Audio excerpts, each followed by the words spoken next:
सलाउद्दीन ओवैसी जी। बहुत शुक्रिया जनाब चेयरमैन साहब। मैं सदर जमहूरिया के खुतबे के मोशन के खिलाफ बोलने के लिए खड़ा हुआ हूं और मैं अपनी बात का आगाज उस मुल्क का नाम लेकर करना चाहता हूं जिसका नाम लेने से हमारे मुल्क के वज़ीर आज़म डरते हैं और कांपते हैं। उस मुल्क का नाम चाइना है और इस चीन ने 45 साल के बाद भारत और चीन की सरहद पर हमारे 20 सिपाहियों को मार दिया और उनकी मौत, उनकी शहादत रायगा जाने दे रही हुकूमत।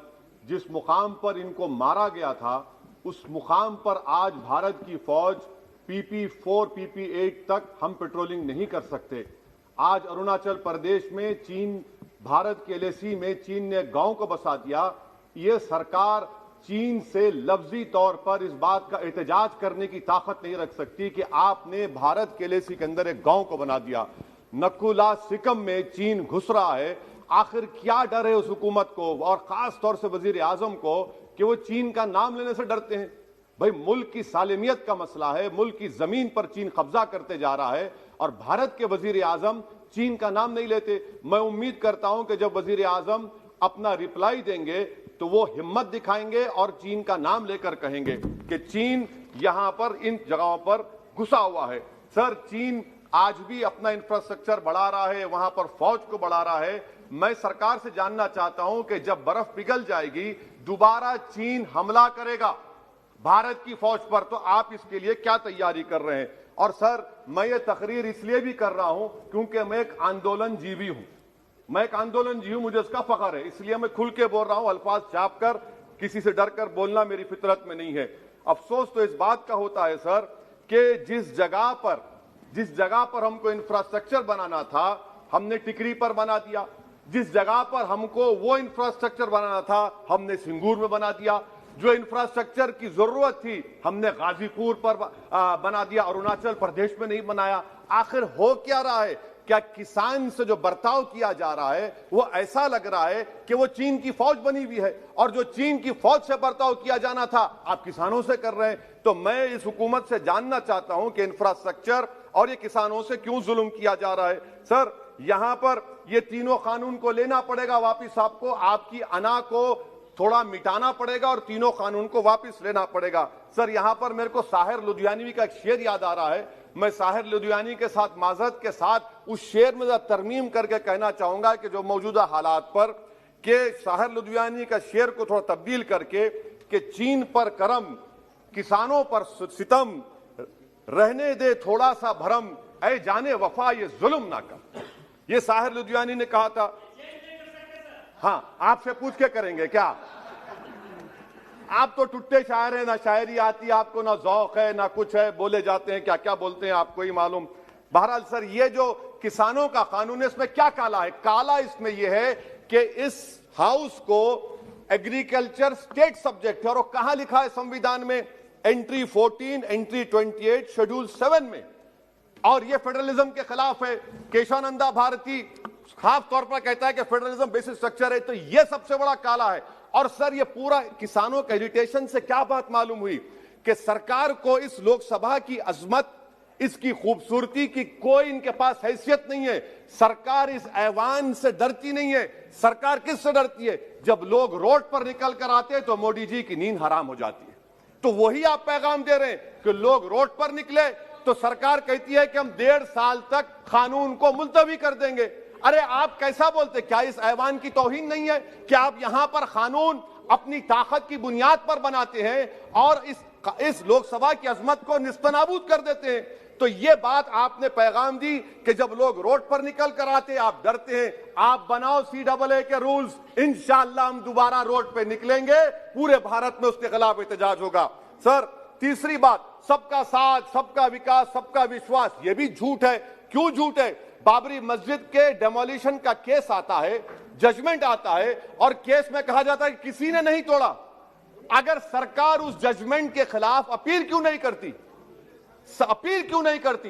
एक क्रिमिनल एक्ट सुप्रीम कोर्ट ने कहा डेमोलिशन ऑफ बाबरी मस्जिद को, आप हुकूमत में हैं। आप अपील इसलिए नहीं कर रहे क्योंकि आप अपने लोगों को पैगाम देना चाहते हैं। क्या पैगाम देना चाहते हैं? कि बेटा काशी मथुरा में भी तोड़ दो, हम तुम्हारे साथ हैं। अपील नहीं करना चाहते बाबरी मस्जिद डेमोलिशन केस को। क्या आप इंसाफ पसंद नहीं है? क्या आप मजलूम के साथ नहीं खड़े रहना चाहते? क्या आप जालिमों को जेल में नहीं भिजाना चाहते जिन्होंने 6 दिसंबर को बाबरी मस्जिद को शहीद किया? आपकी खामोशी इस बात का इकरार है कि आप तशद्दुद पसंद हैं। आप जबर के नाम पर आपके पास कानून की बालादस्ती का कोई रोल नहीं है। सर, चौथा पॉइंट, आंदोलनजीवी पैरासाइट। सर, जमहूरियत की बका के लिए, संविधान की बका के लिए आंदोलन करना जरूरी है, और वजीर आजम या कोई बरसर इख्तिदार जमात के लोग अगर आंदोलनजीवी पैरासाइट का लफ्ज इस्तेमाल करेंगे तो मैं याद दिलाना चाहता हूं सर आपके जरिए से इस हुकूमत को कि हिटलर ने जर्मनी में यहूदियों के खिलाफ इनको कॉकरोचेस का, टर्माइट्स का, उसके बाद 20 मिलियन, आप देखते हैं कि 2 मिलियन से ज्यादा यहूदियों को गैस के चेंबर में डाला गया। इस तरह के अल्फाज इस्तेमाल करने से क्या आप भारत में वही जर्मनी की तारीख को दोहराना चाहते हैं? और सर आप सुन लीजिए।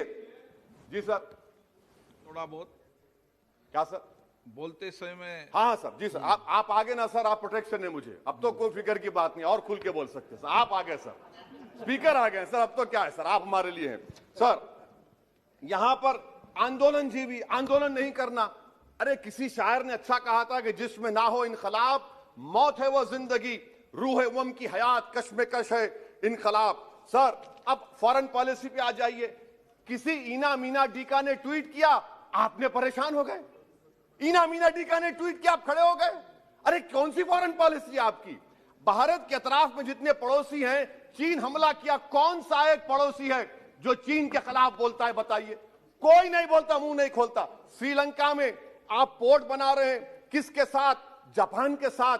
किसको काम मिल रहा था? आपके नूरे नजर को, आपके नूरे नजर को, आपके चहीते नूरे नजर को। श्रीलंका ने कहा हम भारत को नहीं बनाने देंगे टर्मिनल पोर्ट यहां पर। आप बताइए फॉरेन पॉलिसी। सर, नेपाल का वजीर आजम कहता है कि भारत से ताल्लुकात उस वक्त तक बहाल नहीं होंगे जब तक कि भारत नेपाल की जमीन वापस नहीं करता। कहां सो रहे हैं सर आप?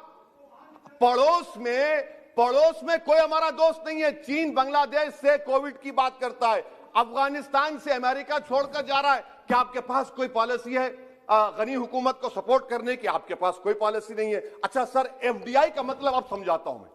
एफडीआई का मतलब यह है कि 5 फरवरी को ब्रैड शर्मन जो अमेरिका के रिप्रेजेंटेटिव, उनके पास भारत के अमेरिका के सफीर गए, तो ब्रैड शर्मन ने ट्वीट कर कहा कि भारत सरकार को इंटरनेट खोलना चाहिए, भारत सरकार को पीसफुल प्रोटेस्ट करना चाहिए। कौन होता है ब्रैड शर्मन जो भारत को सिखाए? ये एफडीआई है। और भारत सरकार का डिप्लोमेट, एम्बेसडर बैठकर उनका लेक्चर सुनता है, और उसके बाद क्या होता? 3 दिन के बाद आप कश्मीर में इंटरनेट खोल देते हैं। ये आप एफडीआई कर रहे हैं, हम नहीं कर रहे हैं। अच्छा, बात कश्मीर की आई। कौन है इम्तियाज, कौन है अबरार, कौन है इब्रार? इनको शोपियान में एनकाउंटर पर मार दिया गया, प्रूव हो गया। और ब्रिगेडियर आरा सेक्टर का जिसने इनको टेररिस्ट कहकर मारा, उसको अवार्ड देते हैं आप। सर, इन मरने वाले कश्मीरियों के लिए कौन रोएगा? क्या वजीर आजम रोएंगे? क्या वजीर आजम रोएंगे? क्या कोई रोएगा? अच्छा सर, एक और बात सर, एक और बात। हाँ, एक और बात आई कि शादी के घर में गुस्सा होता है। अरे कौन सी शादी की बारात है कि 18 लाख करोड़ टैक्स मिलता है और 36 लाख करोड़ ये सरकार खर्चती है? क्या शादी कर रहे हैं आप? वाह वाह, माने वाकई में आपकी इकोनॉमिक पॉलिसी को सलाम कि 18 लाख करोड़ टैक्स में मिलते हैं, 36 लाख आप लोग शादी में खर्चते हैं। मुबारक हो आपको, बड़ी शानदार घर है ये शादी का। अच्छा सर, दिल्ली का लॉ एंड ऑर्डर, 1 साल में 3 बड़े दंगे हो गए। एडवोकेट्स पुलिस, उसके बाद CAA का राइट हुए 50 से ज्यादा, उसमें लोग मारे गए। 20 से ज्यादा मसाजिद को नुकसान जला दिया गया। 26 जनवरी। सर, क्या ये सरकार जिम्मेदार नहीं है? 2 मिनट सर, क्या ये सरकार जिम्मेदार नहीं है? आपकी सरकार है, आपका होम मिनिस्टर, आप रोक नहीं पा रहे। आपकी कमजोरी और आपकी नादानी की वजह से, आप में दूरअंदेशी नहीं है, आप उसको अलाउ कर रहे हैं। और फैजान के कातिल कौन है? क्यों नहीं पकड़ा फैजान के कातिल को आपने अब तक? जिन बच्चों को रोड पर मारा जा रहा था, जनगण मन बोला जा रहा था, एक तरफ तब तक नहीं पकड़े आप। अच्छा सर, आखिर में मैं आपको बात याद दिलाना चाहता हूं कि इसमें एस्पिरेशनल डिस्ट्रिक्ट्स 11 में से 20 बैकवर्ड डिस्ट्रिक्ट्स नीति आयोग के सीमांचल मुस्लिम डोमिनेटेड है सर। सीमांचल में कटिहार, पूर्णिया, अररिया है। सर, पूर्णिया का एयरपोर्ट सिविल टर्मिनल का काम क्यों नहीं होता सर? अब आ जाइए सर माइनॉरिटीज पर। 3 स्कॉलरशिप स्कीम है, मैं पुकार रहा हूं, मुतालिबा कर रहा हूं कि डिमांड ड्रिवन करो। सरकार ने 2020-21 में 3 स्कॉलरशिप के लिए 2265 करोड़ का ऐलान किया। कितने पैसे आपने दिए? सबका साथ, सबका विकास, सबका विश्वास, 436 करोड़ रुपए। किसको झूठ बना रहे हैं आप?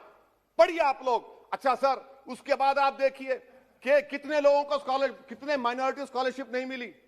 42,36,000 माइनॉरिटी स्कॉलरशिप नहीं मिली। और सबसे ज्यादा इलिटरेसी मुसलमानों की है, लेडीज की है। आप बोलते नहीं है। इसीलिए सर मैं आखिर में आपके जरिए से हुकूमत से अपील कर रहा हूं कि आंदोलन होगा, नाइंसाफी के खिलाफ आवाज उठेगी, संविधान को बचाया जाएगा। नरेंद्र मोदी भारत के वजीर आजम है, दिल्ली सल्तनत के बादशाह या जहांपना नहीं है। जिल्ले इलाही का दौर खत्म हो चुका है, जहांपना का दौर खत्म हो चुका है। मोदी की आंखों में आंखें डालकर उनकी गलतियों को बोला जाएगा।